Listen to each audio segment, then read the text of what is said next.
Don't make me drink alone. And I don't want to hear any of this, I have homework crap. Don't make me drink alone. Don't make me drink alone. Don't make me drink alone. Are you guys mad at me? We need to talk about Ma.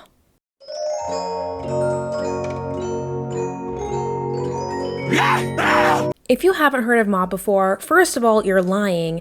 And second of all, I'm sorry. You're majorly missing out because Ma is the funniest scary movie I've ever seen of all time. I've been wanting to make a video about Ma for months, but after I found out that there was a Ma 2 coming out soon, I knew that I needed to talk about it right away. I literally have a fire beneath my ass and I need to be the first one to talk about it before the next movie comes out. So guys, if there is anybody else who has talked about this movie before me, potentially in the entire world, just erase that from your memory. I am the only person and will be the only ever person to talk about Ma, the movie. Me, Sydney, the one. But please allow me to have like 30 minutes of your time to talk about why Ma is the best funny, scary movie to ever exist. So the movie starts off with a girl named Maggie and she just moved to Ohio. Like the freaking meme, guys, I don't even know the meme. But I could laugh about it right now, but I won't because I don't even know the joke. I'm not in on it, unfortunately. Of course, every single coming of age movie with a teenager, they have to be moving towns. And she is no exception. Maggie just moved to this new town. They're moving their stuff in. It's a montage we do not care about. It's irrelevant. And then we cut to Maggie getting ready for school. I need to mention this shirt that she's wearing because I used to have this shirt. And not only that, I used to be obsessed with old Brandy Melville from 2018, and watching this movie, this is the only place I've even gotten that nostalgic for like my freshman year of high school. But this Brandy t-shirt and the Brandy like yellow honey sweatshirt as well, that shit was iconic and I think we need to bring it back right away. Can I do that really quick, you guys? Like, can I bring this back into the culture's eye? On her first day at her new school, she makes eye contact with Farkle. And I'm going to call him Farkle throughout the rest of the movie. In the movie, his name is actually Andy, but I do only know him from Girl Meets World. So I'm going to refer to him as Farkle, and I can't help it. It just sticks. It just stuck. They want to see if I have autism. You don't. When I was initially watching, I thought that Farkle and Maggie knew each other because that little look that they gave each other, but I think it was just that Farkle like immediately had a crush on her because all of his friends were like egging him on the hallway, which was really confusing. I was like half paying attention because I was also on my phone at the same time, so I was like, hello, do these people know each other or what? Because I thought she just moved to this damn town. But yes, they don't know each other at all. We briefly see Maggie helping a girl in the hallway at school. She's in a wheelchair, and this honestly doesn't mean a lot right now, but we'll come back to this later. It's gonna soon make a lot of sense to us, so let's just put a sticky note in it, okay? While Maggie is at her first day of school, her mom is also at her first day of work because they just moved to this new town. Don't you remember? I just said that. She's starting a job as a casino waitress, I guess. Maggie goes to eat lunch in the school library. At least it's not the bathroom stall because I feel like that is so overdone doing the freaking bathroom stall bit. But she does eat in the library because she's the new girl. And guys, new girls have to eat lunch in the library. I actually heard that that is a rule. You must do that. So anybody going to a new school this year, go eat in the library, and that is how you do it. Maggie isn't even eating lunch for a singular second before she's approached by Haley. You do have a nice house. I noticed it this morning. I'm very perceptive. Haley invites her to hang out with her and her friend group, even though they have no idea who this new girl is, but maybe it's because Farkle saw her and he was like, let's get that girl in our friend group so I can get on it. There's apparently some birthday party or some sort of party that this girl is hosting, and they're like, if you want to come with us, like, you're more than welcome to. But Maggie is like, sorry, I actually have plans with my mom, so not happening. And she blows them off. Have fun with your mom and all those fucking old people. Whenever she goes home from school, her mom immediately is getting ready for work and she's like, hello, like, aren't we about to go do our thing? And she's like, oh, so yeah, even though we do have tickets for this thing, I am actually canceling on you because I am going to go to work. I'm the new girl. But as Maggie is home alone, eating pizza on her bedroom floor, she's like, you know what? Fuck it. Like, let me just go to this party. 5 seconds later, the whole friend group shows up in this creepy ass white man. You know, you never know what, you know, they could have taken her somewhere bad, but they sure didn't. Right? But the party is in fact canceled. So we're just gonna drive around and get wasted. Well, the party's canceled. Stephanie's mom's a complete bitch. And I think we're just gonna like drive around and get drunk. Because that's what teenagers do, right? I mean, I would not know. Guys, in high school, I was chopped and did not do anything except for like hang out with my friends and make friendship bracelets and make pizza. Like, and I know that doesn't sound like an activity, but like we would make pizzas all the time. Like me and my friends would just make pizzas. That was just what we did. Bracelets and pizzas. Bracelet pizza. Pizza. But don't you guys worry about the drinking and driving because Farkle is the DD and you guys know Farkle is the freaking goat. You don't. He is not going to let you guys get smashed in a car accident. That actually would have been so good if I said that and there actually was a car crash later in the movie. Wait, let me not spoil it for you yet. The only issue for their little drinking and driving thing is that they literally are 16, 15-year-olds and they have no way to access alcohol. So their idea is to go to a liquor store and loiter outside and beg people, here is some money, please buy us some alcohol. Like, I'm begging you. Obviously, every single person that they speak to was like, yeah, fuck no, y'all are kids, like get out of my face. Then they kind of switch turns. It is now Maggie's turn to try to get these people to get them alcohol, and she's a noob, guys. She's such a freaking loser. She has no idea what she's doing, yo. And all I'm thinking this whole time is like, this is a terrible idea because any person that approaches and is like, yeah, no way, could easily call the police and be like, hey, there's some kids outside this alcohol store begging for somebody to buy them some. I think you guys should probably get them out of here because somebody might actually do it, you know? But nobody did that until Miss Girl shows up. And Miss Girl is this beautiful woman. Miss Girl is a Ma, obviously, but we can't call her that yet. Let's be respectful to the timeline. We're gonna just call her this lady. This lady is walking her dog on the side of an alcohol store and she bumps into them. And Maggie sees her and she approaches her and she's like, hey lady, will you do me a favor and buy us some drinks? And she's like, hell to the no. You want to spend the night in jail? And then they're all like, okay, you know what? Like, this isn't working. Let's give up. Farkle comes out and he's like, you know what, Maggie? Like, let's just go.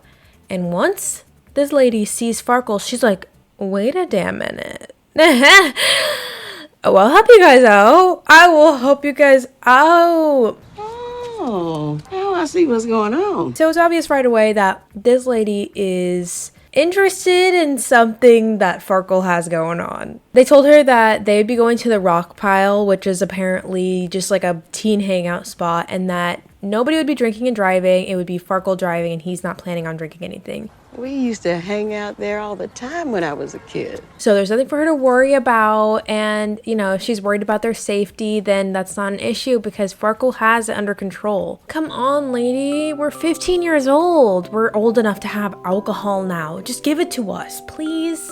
So Maggie gives her the money, and she comes back out with a box load of liquor. And she just leaves and she's like, you guys need to promise that you guys will be safe. And also, do not tell anybody what just happened because I don't want to get in trouble. You know, I just helped you guys do something illegal. This never happened. But it was pretty obvious to everyone except for Farkle that she wanted him. Yo, that old chick wants to sit on your face, dude. Wait, you think so? Like, your entire face. Once the lady returns to her job, she goes straight to the computer to find Farkle's Facebook profile. She somehow knew his name. I don't know how. And she found his dad's business phone number through like a tagged image. I don't know. Her sleuthing skills are unmatched. So after the kids make it to the rock pile, this lady, star 67, calls the dad's business to be like, hey, a little birdie told me that there are some kids going to the rock pile to drink, and one of them happens to be your son. And, you know, you may be curious, why would Ma rat out Farkle immediately? She was the one that he liked. And, you know, if she's doing it anonymously, it's not helping her at all. So it's just, you know, it makes you curious. Why would she even do something like that? I don't even know if I'm allowed to show on YouTube what was happening whenever Farkle's dad got the phone call. But just imagine roadside assistance. So the dad gets the phone call. He's like, well, damn, I don't want my kid doing all that. But during the phone call, the woman's boss comes in and she's like, you cannot be on your phone anymore. Get to freaking work. And I'm like, surely. And in this moment, we finally learn this woman's name. Her name is Sue Ann. And it's such a cutesy bootsy little name. Like Sue, Betty, you know, it's just like, those are like cute names. And I love Sue Ann. It's just a cute little name. And I obviously knew her name already because I've seen this movie before. But it's actually paining me to not call her mom yet, obviously, because I keep slipping up and saying Ma on accident. But from right now until we discover how she gets the nickname Ma, we're just gonna call her Sue Ann. At the rock pile, the kids are drinking, they're smoking that za. They don't get to party alone because there's some really cool guests joining the party, aka the police, and they bust that shit quick. And, you know, obviously they don't know what to do. So they're like scrambling to figure out, like, do we hide it? Do we not? And the police officers are being really intimidating and being like, your daddy sent me out here to arrest you. And he's a dick. are you guys out here drinking and smoking? You are all under arrest for not inviting me. Pass me a joint. And the cop was pretty chill, honestly. He was just like, yeah, I actually knew your dad in high school and he was a dick and I don't like him. So, you know, if you guys get this stuff cleared up in just a little bit, like, I'll be back, sweep the place and be like, yeah, I didn't see nothing out here. You know, this is kind of a testament to the dad's character because all we've seen of Farkle's dad so far is him getting roadside assistance and somebody calling him a dick. So I'm like, I'm not feeling good about this dad right now, but that is not important right now. What's important right now is that whenever Maggie gets home, her mom scolds her right away. She's like, where were you? Why were you out so late? How come you didn't tell me? And why do you smell like Zaza? Like Lala Baba Zaza? Like you are definitely doing something naughty. But Maggie didn't do the za. She was just drinking alcohol, guys. And in this argument, Maggie makes a dig at her mom for being like, well, you didn't make good choices in high school either. I want you to make smarter decisions than that. Like all the amazing decisions you've made. Well, damn, are all these kids' parents awful? I don't know. Like, let's find out. 1, 2, 3. Anyways, the next day, Maggie's mom brings their dog. What was his name? Like Charmer, Prince, Enrico? I don't know. And at the vet, obviously, Sue Ann is the only vet in this entire damn town because that's the only one that anyone is going to bring their dogs. After Maggie's mom drops off the dog, you can tell that there's a lot of thoughts happening in Sue Ann's brain. Like, she's looking longingly. And not longingly in a romantic way, longingly more in a, I hate this woman kind of way, or I'm about to do something to her type of look. Maggie is going to hang out with her friends again, and her mom was like inviting her if she wanted to like watch movies with her, but she denies because she has plans. And of course she needs to show off another one of her super iconic 2018-2019 Bernie Melville tops, and it's a striped one. Whoever was on the character dressing in this was onto something because they were like matching the time period perfectly. I've never seen another movie dress characters like this. So Maggie goes out to the van again, and all the kids meet up with Sue Ann so that they can get their alcohol fix for their little party. But Ma's like, I don't want to pay you here. I want you to pay me up this road. So they drive up the road and they are now at Ma's house, and that's where she wants to do the exchange for alcohol and money. But Ma invites them inside. She's like, you guys feel free to party in my house. Like, I have a basement for you guys to party in, so you know, just go bananas. And these kids are obviously naive and stupid, so they accept without even questioning anything. They don't know anything about this woman, but they're like, I guess we'll party in your storm shelter basement. But before they can kick back, she lays down the law. And here are Sue-Ann's laws. Number 1, do not say the Lord's name in vain. Don't take the Lord's name in vain. Don't do it. Don't do it. Number 2, do not spit on the floor. Don't spit on my floors, please. Do not, and I mean do not, under any circumstances, go upstairs, because that is Ma's paradise. It is her sacred temple, and if you guys infiltrate, you'll be scorched and shot with arrows, like Tomb Raider. Sue-Ann goes upstairs to get them some ice and some cups, but on her way upstairs, Darrell, which is one of the kids, he's like, hey, what's your name, by the way? And she's like, well, my name is Sue-Ann, of course. And he goes, you got any pizza rolls, Ma? And he called her Ma. So now, guys, throughout the rest of the movie, let's call her Ma. Finally, it's time. It's been way too long. It's been taking way too long for me to just get to it. And the kids like it too. And they all spent the rest of the night naively hanging out in Ma's basement until Ma brings down their snacks and Chaz starts randomly criticizing her basement. He's like, yo, this place is a fucking dump. Dude, I could make this place look incredible. Like, you need a chip bar over there. You need a nice foosball table over here, a really big sofa in the center. Couch there, snack wall, bam. Maybe like a projector situation going on over here, hang weird lights, speakers over there. Like, just imagine going to someone's place because they invited you and then you're just tearing their place apart. Oh yeah, that backsplash is straight up hideous.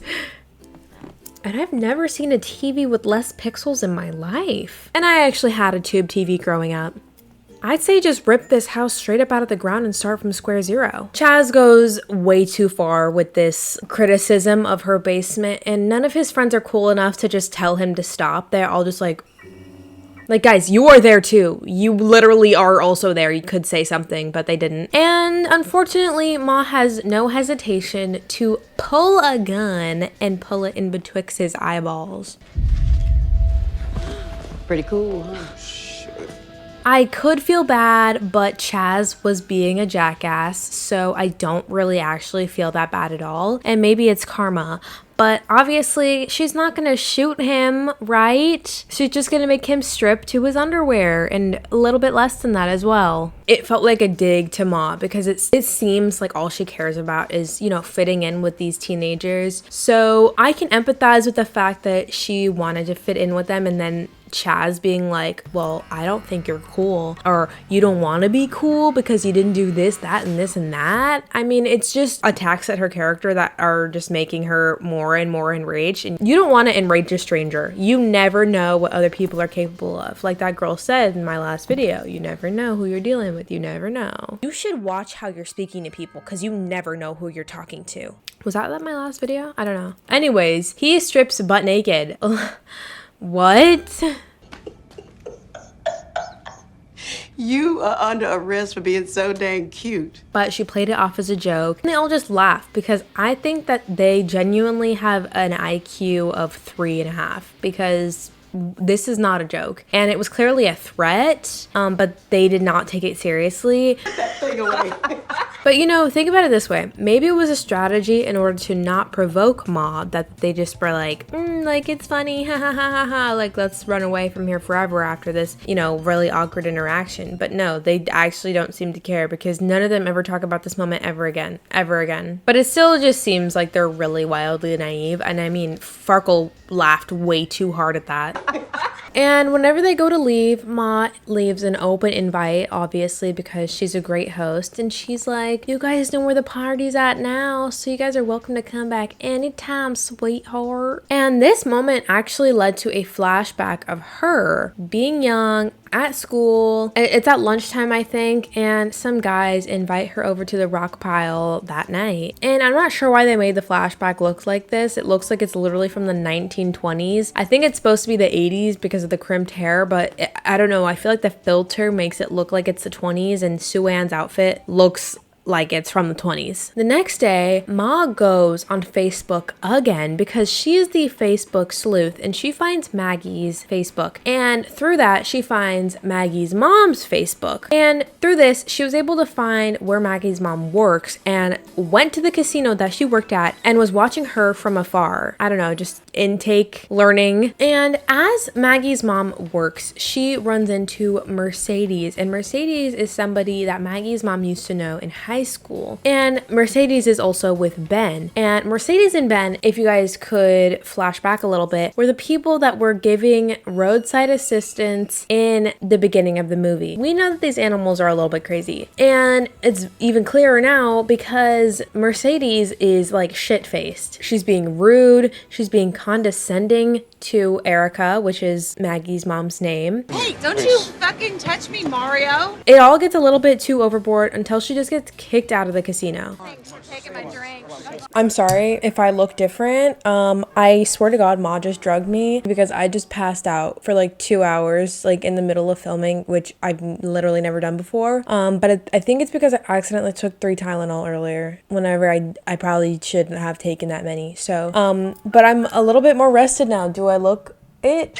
Let's get back into it because I don't even know where I left off, you guys. I feel freaking zooted. Holy moly donut shop. Maggie gets left at home alone while her mom is at work and she has a babysitter now. I don't know, she didn't have one earlier in the movie whenever she was home alone, but now she has a babysitter. Maybe it's because she smelled like dank and she was like, well, let me get her a babysitter now so that she doesn't do that again. But like, she's 16 years old. I stopped getting a babysitter whenever I was like 10 years old. I mean, it's not that difficult to just stay at home and order pizza from pizza.com. She doesn't need some random ass guy to help her do that. This movie does this really funny thing where it just jumps all over like the time period. So like, I don't even know how long it's been from the first scene in the movie. At this point, the only thing that's changing about this timeline is the sky's brightness to just tell us whenever it's day or night, because I don't even know the timeline of what's happening except for that it's happening consecutively unless it's a flashback, which is strange for sure because I feel like most of the time for horror movies, they take place over a 24-hour period, you know? Like Ready or Not or X. Anyways, we see my bad gal Ma. She is stalking that crazy white lady Mercedes, doing her morning exercises. She's trying to figure out her routines, trying to see what's going on with Mercedes, which is strange. I will circle back around to this, to everything at the end. As the kids exit school, they see outside of their van a box of alcohol, and it's clear it's from Ma. And Ma's actually around the corner listening to them, and so once they open up the box, she sends them a video. What?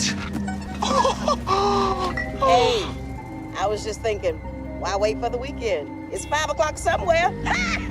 It's 5 o'clock somewhere. She's so goated. I literally love it. And that little video will eternally remain the second best part of this movie. There is a first, but they go to Ma's house for a party, and this party is not like the last party. It is not just a little get-together with all of them. Ma has completely redone the basement. Lights, furniture, food, drinks, you name it. She's got it set up, and it's not just them. She invites a bunch of other teenagers. How did she get access to them? I don't know. But she also has entirely revamped her look. She is dressed like freaking Sharpay Evans from High School Musical. Around here you call me Ma. She's hitting the robot while freaking Lego movie music. I meant Shrek 2 plays. It's kind of awesome. They just party with Ma. It seems really lit. I wish I got an invite. I'm a little bit like butthurt that I wasn't invited. Because I was 15 whenever this came out, I think. So I could have been invited, but I wasn't. Maybe it's because I wasn't in Ohio. And as she looks at the party, she starts reflecting and she starts to get another flashback, a memory of whenever she was at the rock piles with the teenagers that invited her in the first flashback. And not a lot of information to gather from this flashback. The thing is, I already know how her past is about to go. I mean, obviously I've seen it before, but everybody's reaction to her being there and also her being literally the only black person in the entire surround sound for some reason, I know that these people are about to be evil and potentially racist. So let's buck up for that, but not right now because we are still at the party at Ma's house. Milk did that body good. Ma, he is definitely 30 years younger than you. back away from the underage kid. Back away. And Mom makes sure to compliment Maggie's earrings, which is going to be important later. So just also put a sticky note on that. I feel like I have so many sticky notes set in my head right now that I can't even remember what the first sticky note was, but just another one, add it to the list. After that, they convince Ma to take a shot, and she's like, "Oh no, I'm so shy. I don't drink like that. You don't even want to know what I did last time I was drinking." And before she could even get to it, there is some loud banging from upstairs. Ma takes her shot, she runs upstairs to sort out whatever is going on up there, and the rest of the party just kind of continues on. While Ma is upstairs, she goes to her fridge and grabs a syringe. So we know that something sinister is probably happening. She's sedating something. Is there someone up there? Is there an animal there? We don't know. But Haley, Maggie's friend, is like, "I need to go pee." So she's like, "Let's go upstairs and see like if we can use the bathroom, because the bathroom down here is occupado." So they go upstairs secretly. They're like, "We'll just make it in and out, in and out. We can't let Ma see us because, we weren't supposed to go upstairs. So let's do this secretly." So while Haley is peeing, Maggie hears a lot of commotion. I don't know if there was words exchanged or if it was just like banging sounds, but whenever Maggie heard it, she was like, "Oh nah, don't even flush that pee in the toilet right now. Let's GTFO. We need to go back downstairs because I feel unsafe up here." And Haley does just as so. So she opens up the bathroom door very quietly, and before they can even take 2 steps out, Ma grabs both of them and is yelling. She's like, "You guys should not be up here. Absolutely not. Get back downstairs." And she just kind of snaps at them. And obviously the girls are freaked out by this. I mean, there's no reason that they know that they shouldn't be up there. So they feel scared, upset, of course. And I feel like Ma totally could have played this off and been like, "Hey guys, you guys shouldn't be up here. Just like go back down now." But she had to do the shouting fit. And that's kind of what made everybody realize, maybe there is something a little bit off about Ma. And leave they did. Maggie and Haley book it back down to the basement, and they're like, "You know what? I want to leave." So they're just like telling everybody, "We're leaving, we're leaving, we're leaving." And then I guess they're the most popular people in the goddamn school because everybody else follows after them. Everybody else follows suit. Everybody is leaving the party. Not a single soul stays except for Ma, of course. These freaking sheep. They don't even know what's going on, but they left. But whatever. We then cut away to Ma like singing a lullaby song, or like, I don't know, but it's just like her lips in the shot. Look a weekend. Here I come.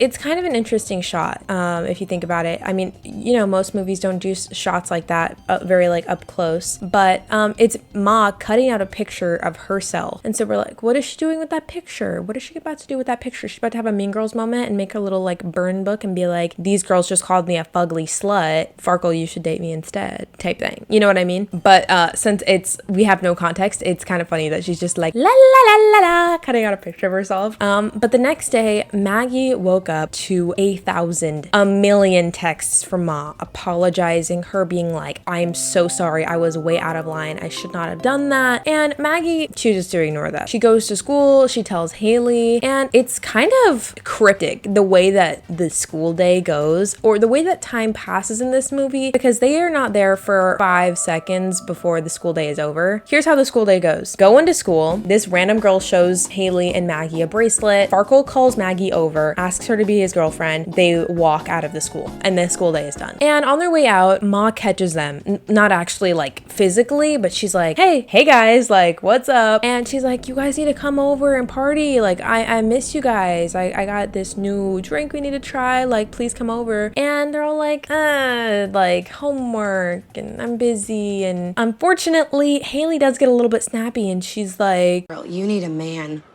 Girl, you need to watch your mouth. and I'm like, fair enough, because Ma ain't got shit else to do. But Ma is like, "You know what? Forget y'all." So she goes to supply liquor to some other minors. And instead of driving up the street with her and paying her like our first group of teenagers did, these guys threw stuff at her window and called her a loser. And I actually felt really terrible. Ma's crying. These kids are bullying her. And I don't know if I'm like a bad person for feeling empathy, because she's literally like a fucking pervert, and and giving alcohol to children. You know, this movie actually really does mess with your head a little bit. After I was feeling bad for a little bit, then I remembered. Me when I remember. I'm so sorry. I want to spoil it so bad, but we haven't even gotten to the juicy bits yet. So like, please, let's all, you know, keep up.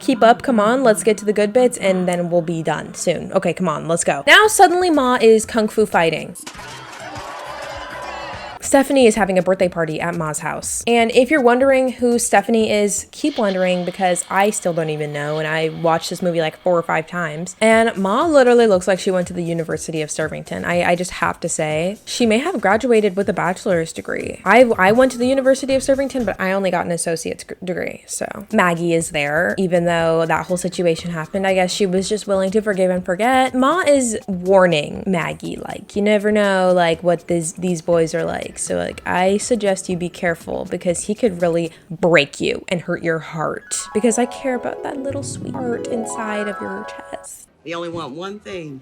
You don't want to mess your life up with a baby. But obviously Maggie does not take this well. And she's like, yeah, get out of my face. And she takes God's name in vain. Jesus, you sound like my mother. Which doesn't matter to me, but you guys remember Ma's #1 rule. Do not take God's name in vain. You never know what Ma might do because she's feeling a little bit angry about this rule break. Ma runs off and as soon as she does, she looks back, sees Maggie and Farkle kissing. What a nightmare for her because she's in love with Farkle clearly. She's like, you know what? Everybody, let's drink. And everybody takes a shot and Maggie's may have had something special within it, and it was definitely drugged. Anyways, after being drugged, Maggie wakes up in her own bed, and she's like, what the hell just happened? Not only am I covered in scratches, my earrings are missing. Remember those earrings that Ma complimented? This is really, really strange. So, I mean, how did I get here? Where did my earrings go? And what happened to me? From the sounds of it, she had freaking sleep paralysis or a demon attacked her. But one thing is for sure, she does not want to see Ma ever again. I don't want to hang out at Ma's anymore.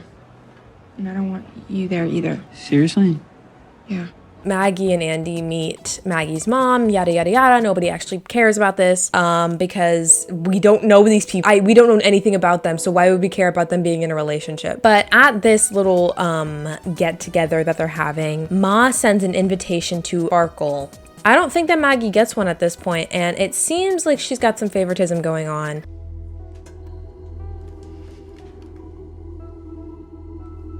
The next day, Maggie's like, I just want to block her. I can't deal with Ma anymore. And Haley's like, you know what? I'm feeling the same way. She's bombarding me with text messages. I'm over it. So like, let's just nip it in the bud. And she records a video of herself being like, all right, listen up, bitches.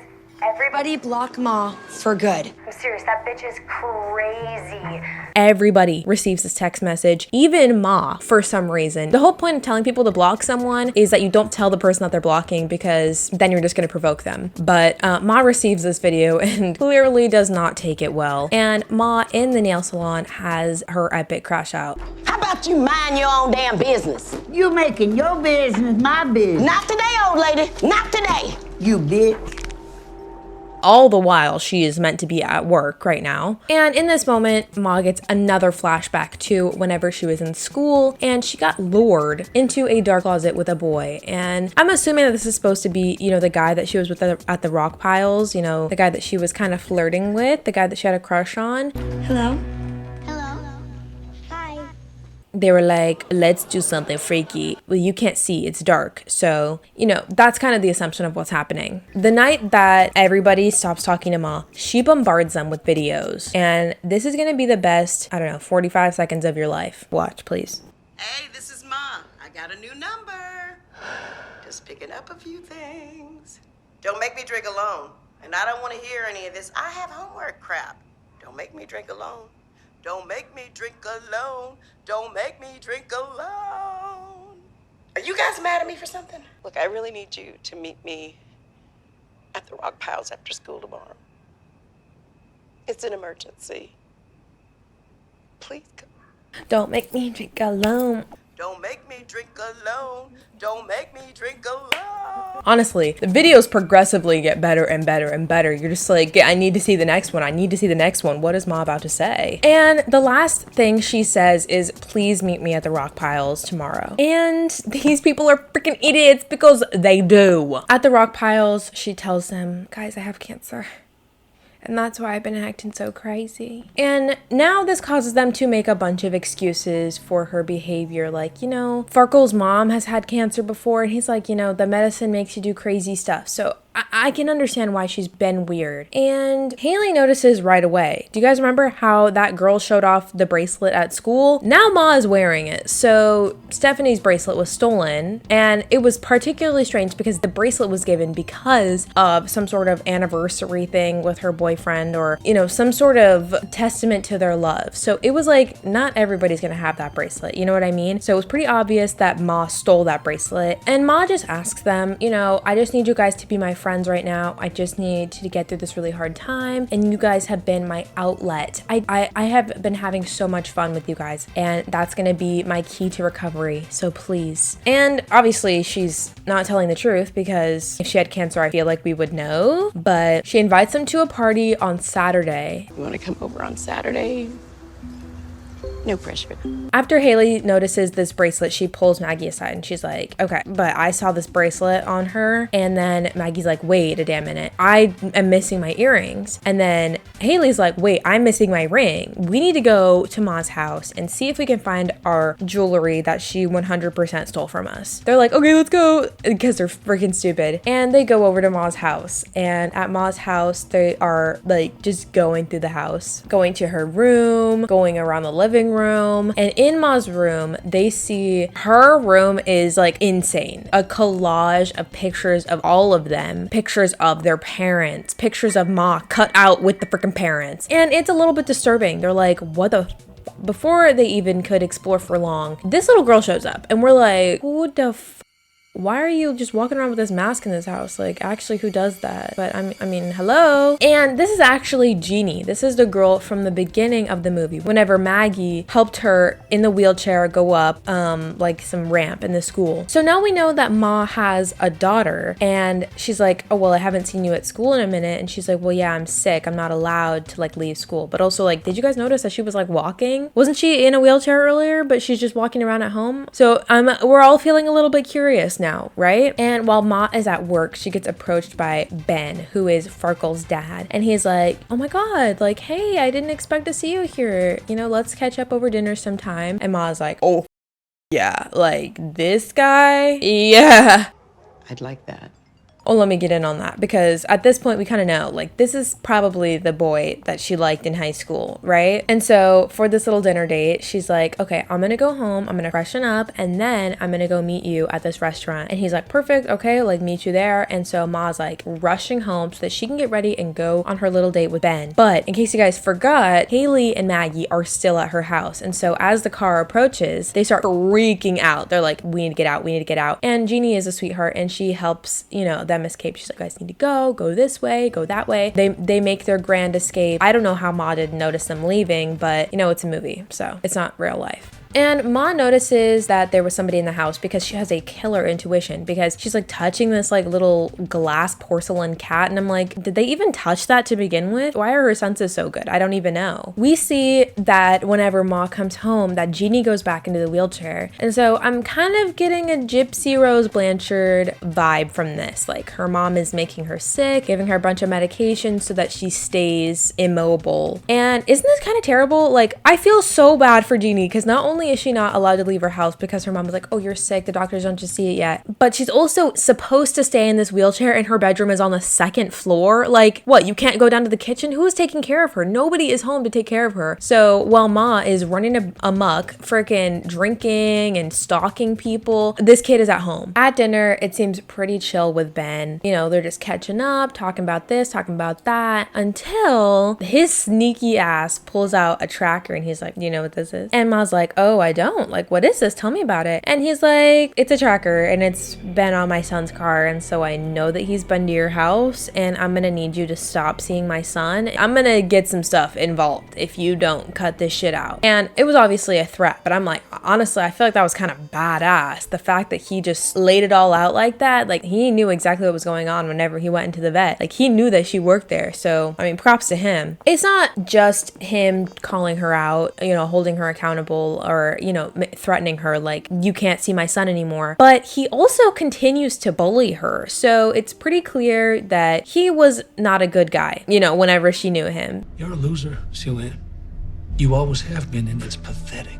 He makes it all about himself, like, oh, is this to get back at me? Or, you know, you're pathetic. And it is just, you know, obviously a shame to watch. That is terrible to watch somebody talk about somebody else like that. Ma goes back to work, has a bad interaction with her boss again, and you can obviously tell her mind is swirling with thoughts. Anyway, Maggie goes to Farkle again to confide in him and be like, I need to tell you what I just saw. And Farkle's like, are you dumb?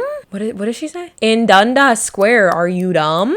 And just proves again that Farkle is not a good boyfriend because he doesn't believe a single word that Maggie has said throughout this entire freaking movie. And he is just a jerk. Like, not very forthcoming, you know. It seems like he's hiding it behind this naive persona. All that medicine makes you do some weird stuff. Maggie then goes home and hears her mom talking to someone, and she's like, oh shit, like, who is this? And she hears the voice and she's like, oh, that's Ma, I need to hide. And I'm convinced that the directors had so much fun filming this movie because the shots of Maggie listening around the door frame and Ma behind a fence, and even the shot of Ma's lips singing the song, like, it shows that they have, you know, attention to little details like that. I wish they tried to go a little bit more into the artsy fartsy genre, but, you know, I'll take it for what it is. The color grading isn't my favorite, but if they would have done that and with all those angles, I feel like it would have been like so freaking Servington. But that's okay. It's okay, everyone. We still love Ma, the movie, not her as a person. Ma reintroduces herself to Maggie because Maggie's mom can't know that they already know each other because it involves drinking. It involves illegal stuff. She's like, hi, I'm Sue-Ann. Whatever.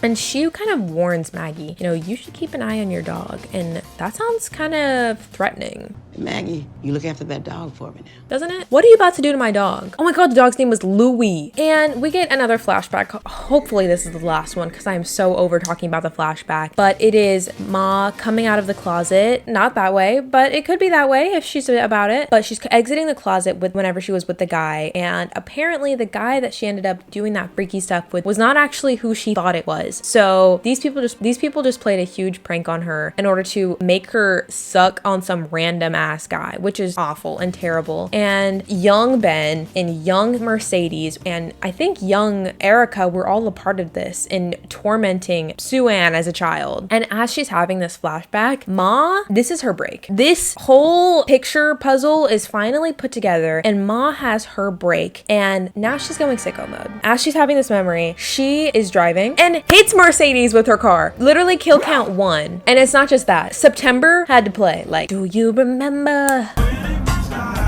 And that night, Maggie's dog, Louie, is barking, and Maggie runs out to investigate. He's covered in blood. They bring him inside, and they see Ma walking off in the distance. They meaning the dog and Maggie, because nobody else is seeing what Maggie is seeing. It's kind of suffocating to feel like that. But we then see that Ma has now killed her boss, kill count 2, and I love how quickly this movie is changing pace. I mean, obviously, it makes the beginning sound boring, but now it's just feeling so fun right now. I had to take my hair out of that hairstyle.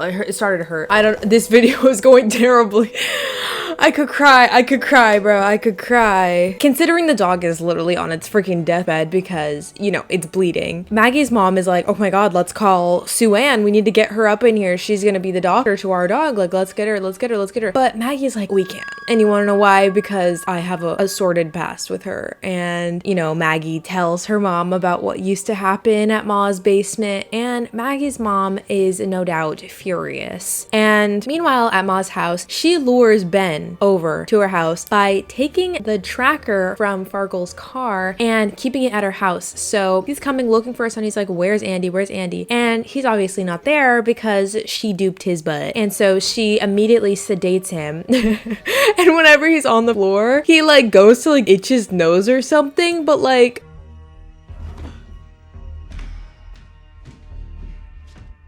bro, you're supposed to be passed out. The camera's still running. No.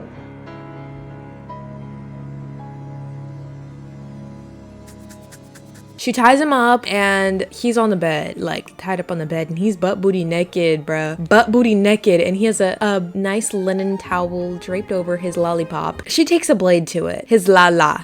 maybe not. Like, oh my god, what is happening? What is she doing, guys? What is Ma doing? But to spare his wiener, she starts injecting him with dog blood. And it is labeled Louis. So now we know what happened to Maggie's dog. She drained it of half of its blood so that she could pump it into Ben for acting like the dog that he is. And he is, you know, feeling remorseful. He is like, please, I was just a kid. I was just a kid. And she's like, So was I.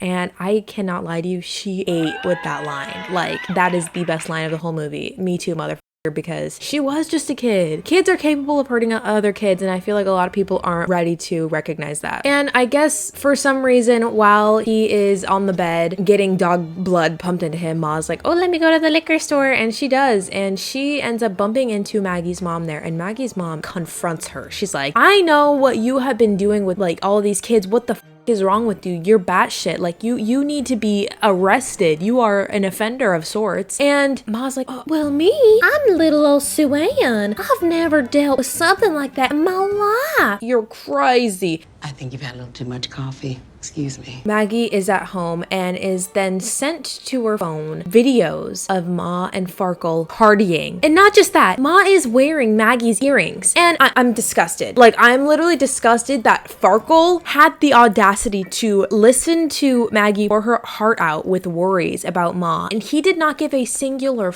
bro. He went and he partied with her anyway. And so Maggie's like, you know what? This. She goes off to confront Farkle and she's like, I told you to stay away. I told you that I did not feel comfortable with this. And he's like, oh my god, it's Chaz's birthday. Like, how could you? You know, you're ruining it. And everybody else is there. And everyone else apparently seems shit-faced. Everyone is drunk. Everybody is acting a fool. And like, Chaz is falling over. Haley comes and gives Maggie a kiss. And Farkle is gaslighting her. It is a nightmare scenario. Suddenly, everyone starts going unconscious. So Maggie's like, I need to get the fuck out of here because she's the only one who hasn't drank anything. She runs upstairs to find a way out, but the front door is also locked. So she goes upstairs another floor to find Jeannie because she thinks she hears her. But actually, it is Ben sprawled out on Ma's bed with blood everywhere, and Maggie freaks out. But before she can freak out for long, Ma comes out of the closet again. I'm realizing this right now. There's a theme. And Ma injects her in the neck and sedates her, and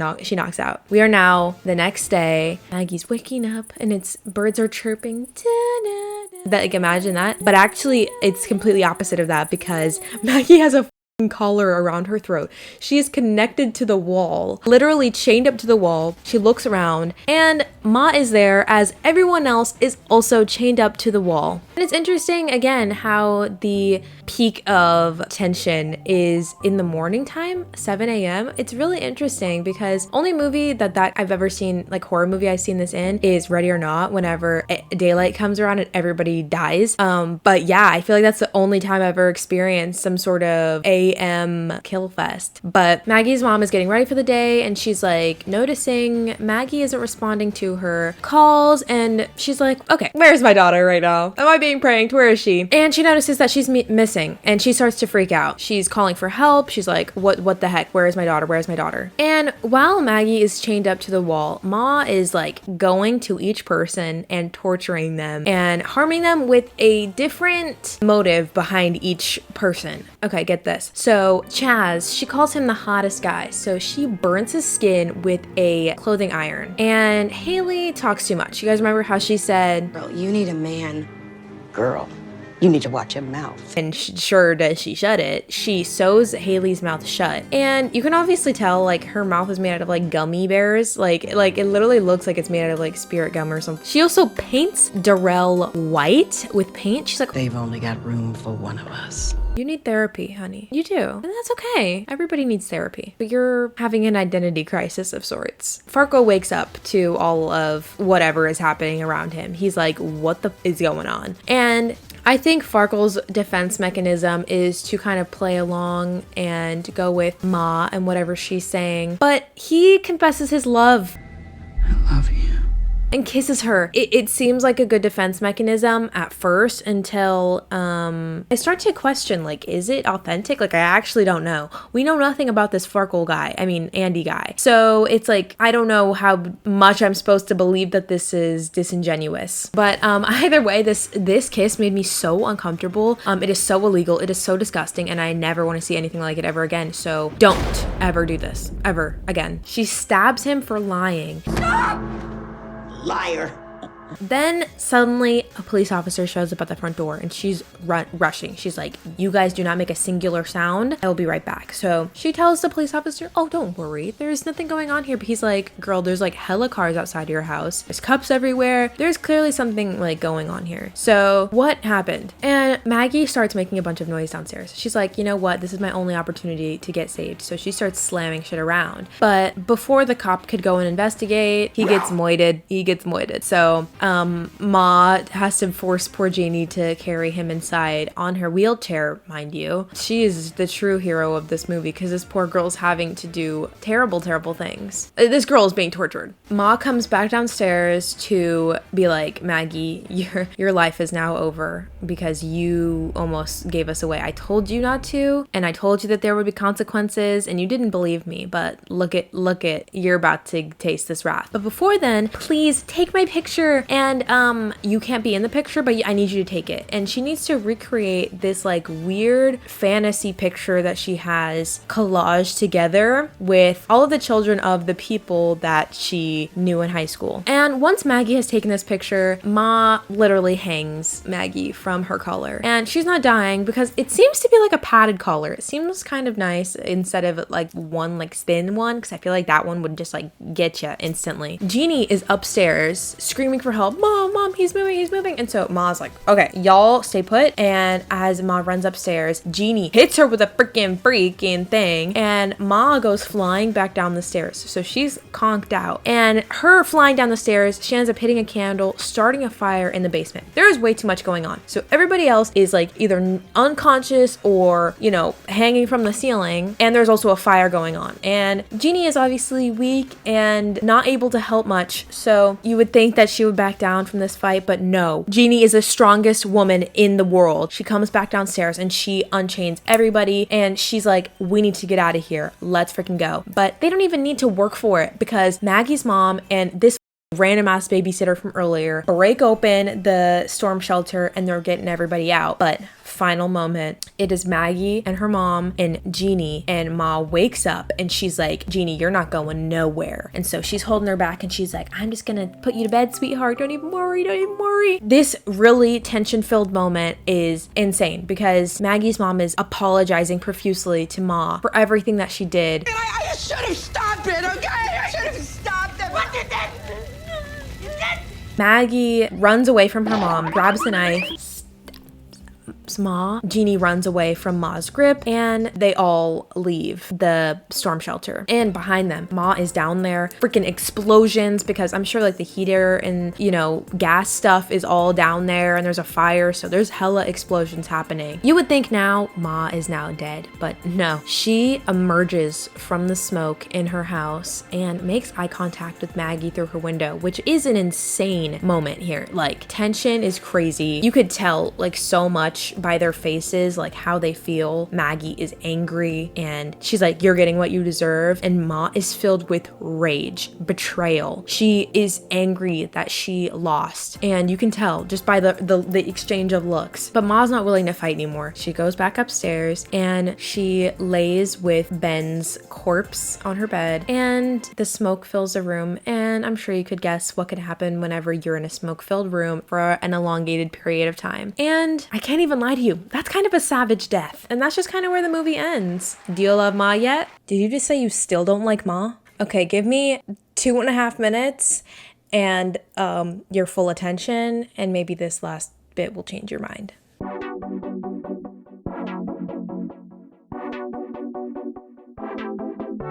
Still in my life, you are just misunderstood. Not you as a person, the movie is just so good. Even theatrically was received successfully. Ma is the greatest of all time, the GOAT. Sue-Ann is a mother freaking straight up psycho. I see her putting things in drinks. Yeah, that's a no-go. Hey, there's a party. Where? At Ma's crib. Okay. Hey, let's go hit it. I think we'll win big.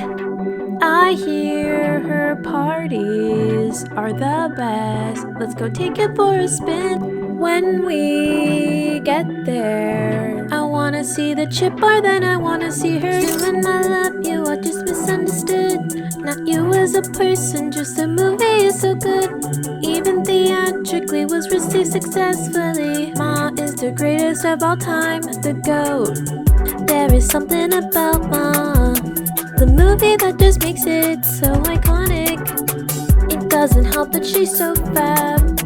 When she commits a crime, I just can't look away.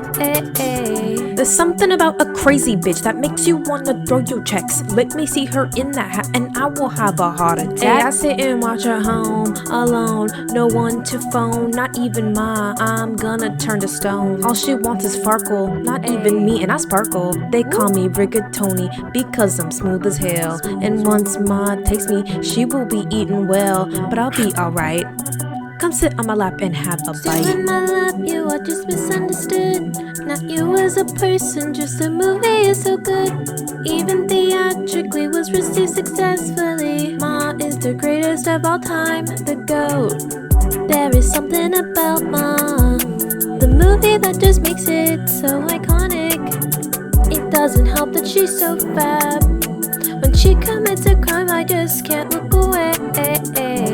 I hear her parties are the best. Woo. Let's go take it for a spin. Let's go take it for a spin. Yeah. Party at Ma's house. Let's go take it for a spin.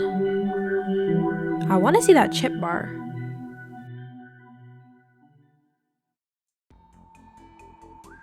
So, in all honesty, Ma has everything in a movie that I hate. Terrible pacing, flashbacks, bad acting, and men that don't listen. But it has so much to love too. Memeable quotes. Don't make me drink alone. And Ma, of course. As long as you forget the pedophilia and the murdering. Honestly, there's no way to put into words what makes this movie iconic, but kind of forgettable at the same time. You just kind of have to watch it to get the full picture, and I hope you did via this video that I am currently in. I'm inside the screen. Help! Help me get out! Now, whenever Ma 2 comes out, I will absolutely be the first person to talk about it because I'm speaking about it right now and it's not even out yet. And that's what nobody else knows, is that I am the first person to be speaking about it. Gotcha. And if you enjoyed watching this, please make sure to like and surely subscribe for. I post like every 2 weeks and I stream every now and then because I'm really cool, and I'm now streaming on Twitch and TikTok and YouTube. So literally follow me anywhere at Sydney Rigatoni. I am everywhere. I'm an enigma. And I think I'm going to be streaming a lot more often this year, or for the remainder of this year, because I really want streaming to be like my forte, because I do it, you know, every now and then, but I want to do it more frequently. You guys can watch my most recent stream series. I played the Quarry. It's going to be available in a playlist. I'll just put it right here and feel free to watch it. It's going to be so much fun to watch for you. But until next time, don't make me drink alone. Don't make me drink alone.